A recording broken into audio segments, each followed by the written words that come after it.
السلام علیکم ورحمۃ اللہ وبرکاتہ۔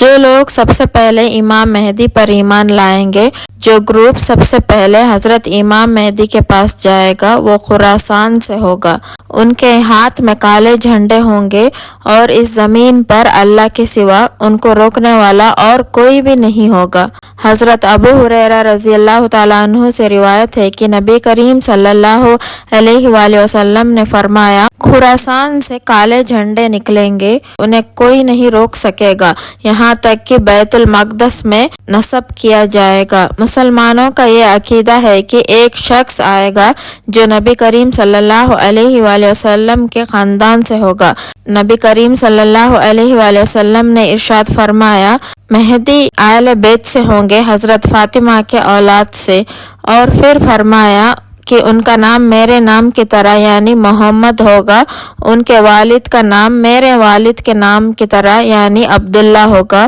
اور ان کا پورا نام میرے پورے نام کی طرح محمد ابن عبداللہ ہوگا۔ بہت سارے اسکالرز کا ماننا یہ ہے کہ امام مہدی کا ظہور قیامت کی بڑی نشانیوں میں سے پہلی نشانی ہوگی۔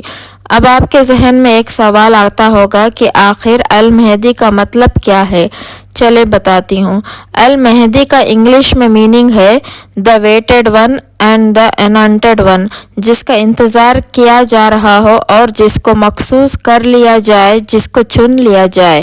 المہدی کا مطلب ہوا ایک ایسے شخص کا انتظار جس کو چن لیا گیا۔ حضرت علی رضی اللہ تعالیٰ عنہ سے روایت ہے کہ نبی کریم صلی اللہ علیہ وآلہ وسلم نے ارشاد فرمایا، اللہ رب العزت ان کو ایک رات میں ہی دنیا بھر کی مسلمانوں کی قیادت کے لیے تیار کر دے گا۔ تو امام مہدی کو خود بھی یہ نہیں پتا ہوگا کہ وہ امام مہدی ہے۔ اللہ رب العزت ان کو ایک رات میں ہی دنیا بھر کے مسلمانوں کی قیادت کے لیے تیار کریں گے۔ تو امام مہدی کو خود بھی یہ نہیں پتا ہوگا کہ وہ امام مہدی ہے، اور نہ ہی ان کے اندر امام بننے کی قابلیت ہوگی، اور پھر ایک رات کے اندر ہی اللہ تعالیٰ ان کی رہنمائی فرما دے گا۔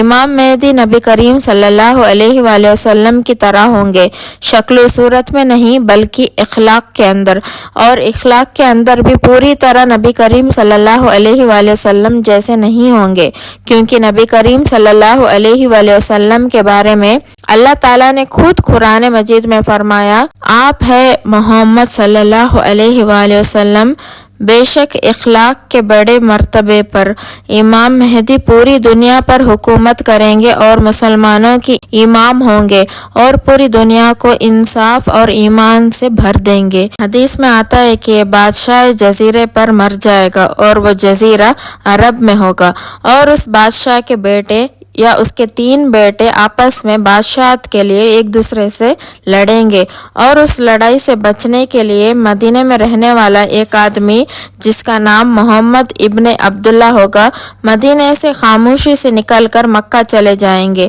کیونکہ وہ اس مسئلے میں خود کو پھنسانا نہیں چاہتے ہوں گے، اور نہ ہی وہ یہ چاہتے ہوں گے کہ لوگوں کو ان کے بارے میں پتہ چلے۔ لیکن اس کے باوجود بھی مکہ کے اندر لوگ ان کو مقام ابراہیمی اور حجرہ اسود کے درمیان پہچان لیں گے اور ان کے ہاتھ پر زبردستی بیعت کر لیں گے۔ جب یہ بیعت لینے کی خبر پوری دنیا کے اندر آگ کی طرح پھیل جائے گی تو اس وقت شام سے ایک بہت بڑا لشکر حضرت امام مہدی پر حملہ کرنے کے لیے بھیجا جائے گا، اور جب وہ لشکر وحیدہ پہنچے گا جو کہ مکہ اور مدینہ کے درمیان ایک جگہ کا نام ہے، تو وہ پورا لشکر وہاں زمین میں دھس جائے گا، اور جب اس لشکر کے زمین میں دھسنے کی خبر پوری دنیا میں پھیلے گی تو شام کے ابدال اور عراق کے بہت سارے لوگ امام مہدی کے ہاتھ پر بیعت کرنے کے لیے مکہ آ جائیں گے۔ پھر قبیلہ قریش کا ایک بندہ جس کے چچا کا تعلق بنی کلب قبیلے سے ہوگا، وہ امام مہدی پر حملہ کرنے کے لیے ایک اور لشکر بھیجے گا، اور اللہ کی مرضی سے یہ لشکر بھی جنگ ہار جائے گا، اور نبی کریم صلی اللہ علیہ وآلہ وسلم نے فرمایا کہ بدنصیب ہے وہ شخص جس کو بنی کلب کے مال غنیمت میں سے ایک حصہ نہ ملے گا، مطلب بدنصیب ہوگا وہ شخص جو امام مہدی کے ساتھ مل کر وہ جنگ نہیں لڑے گا۔ تو حدیث کے مطابق لوگ پہلی مرتبہ امام مہدی کو مکہ میں پہچانیں گے، لیکن مکہ کے لوگوں کو یہ کیسے پتہ چلے گا کہ کون سا شخص امام مہدی ہے؟ تو اس وقت کے لوگ امام مہدی کی پہچان نبی کریم صلی اللہ علیہ وآلہ وسلم کی بتائی گئی نشانیوں کے مطابق کریں گے۔ مطلب نبی کریم صلی اللہ علیہ وآلہ وسلم نے امام مہدی کے بارے میں جو نشانیاں بتائی ہوگی، وہ نشانیوں کو سامنے رکھ کر وہ امام مہدی کو پہچان لیں گے۔ وہ نشانیاں کیا ہے؟ چلے میں بتاتی ہوں۔ ان کی چوڑی پیشانی ہوگی،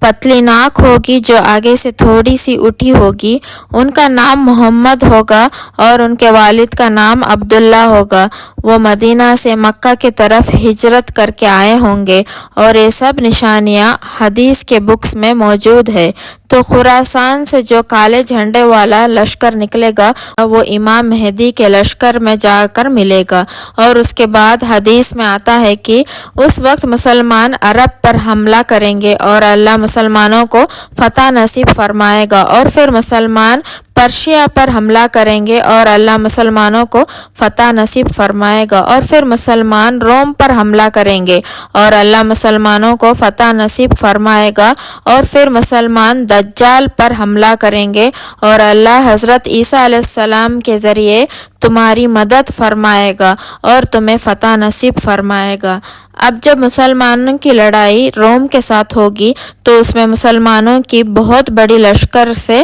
جنگ ہوگی۔ کافروں کی اس لشکر میں 80 مختلف قسم کے جھنڈے ہوں گے اور ہر جھنڈے کے نیچے 12,000 لوگ ہوں گے۔ اب جب مسلمان اس لشکر سے لڑنے لگے گا تو اس وقت بہت سارے مسلمان ڈر کر لشکر کو چھوڑ کر بھاگ جائیں گے، اور نبی کریم صلی اللہ علیہ وآلہ وسلم نے فرمایا کہ اللہ ان لوگوں کی توبہ کبھی قبول نہیں فرمائے گا، کیونکہ ان کی کمزور ایمان والے مسلمانوں کے میدان سے بھاگنے سے باقی مسلمانوں کا جذبہ بھی کم ہو جائے گا، اور پھر جب جنگ شروع ہوگی تو مسلمانوں کے لشکر کا صرف 1/3 حصہ باقی رہ جائے گا اور باقی سب مسلمان شہید ہو جائیں گے، اور جو باقی مسلمان بچ جائیں گے اللہ انہیں فتح نصیب فرمائے گا۔ حدیث میں آتا ہے کہ ہر قبیلے کے 99 لوگوں میں سے ایک بندہ بچے گا۔ مطلب مسلمانوں کے اس لشکر میں ایک قبیلہ ہے جس کے 100 لوگ ہیں، تو ان 100 لوگوں میں سے 99 شہید ہو جائیں گے اور ایک بچ جائے گا۔ اب جب اس بڑی فتح کے بعد مسلمان مال غنیمت جمع کر رہے ہوں گے تو اس وقت انہیں خبر ملے گی کہ اے مسلمانوں، دجال آ گیا ہے۔ پہلی مرتبہ امام مہدی 10 لوگوں کو بھیجیں گے اور ان 10 لوگوں سے کہیں گے کہ جا کر پتہ لگاؤ کیا یہ خبر سچی ہے۔ اور نبی کریم صلی اللہ علیہ وآلہ وسلم نے ارشاد فرمایا کہ میں ان 10 لوگوں کے نام بھی جانتا ہوں، ان کے والد کے نام بھی جانتا ہوں اور ان کے گھوڑوں کا رنگ بھی جانتا ہوں۔ وہ 10 لوگ اس دن سب سے بہترین گھوڑ سوار ہوں گے۔ تو وہ لوگ جائیں گے اور دیکھیں گے اور کہیں گے آخر سب سے بڑا فتنہ آ ہی گیا ہے، آخر دجال آ ہی گیا۔ اور دجال کا ظاہر ہونا قیامت کی بڑی نشانیوں میں سے ایک نشانی ہے۔ اگر آپ کو آج کی یہ میری ویڈیو اچھی لگی ہے تو پلیز لائک کر دینا اور شیئر بھی کر دینا، اور مجھے کمنٹ کر کے ضرور بتانا۔ اگر آپ میرے چینل پر نئے ہیں تو پلیز ضرور سبسکرائب بھی کر دینا۔ پھر ملتے ہیں نیکسٹ ویڈیو میں، تب تک کے لیے السلام علیکم ورحمۃ اللہ وبرکاتہ۔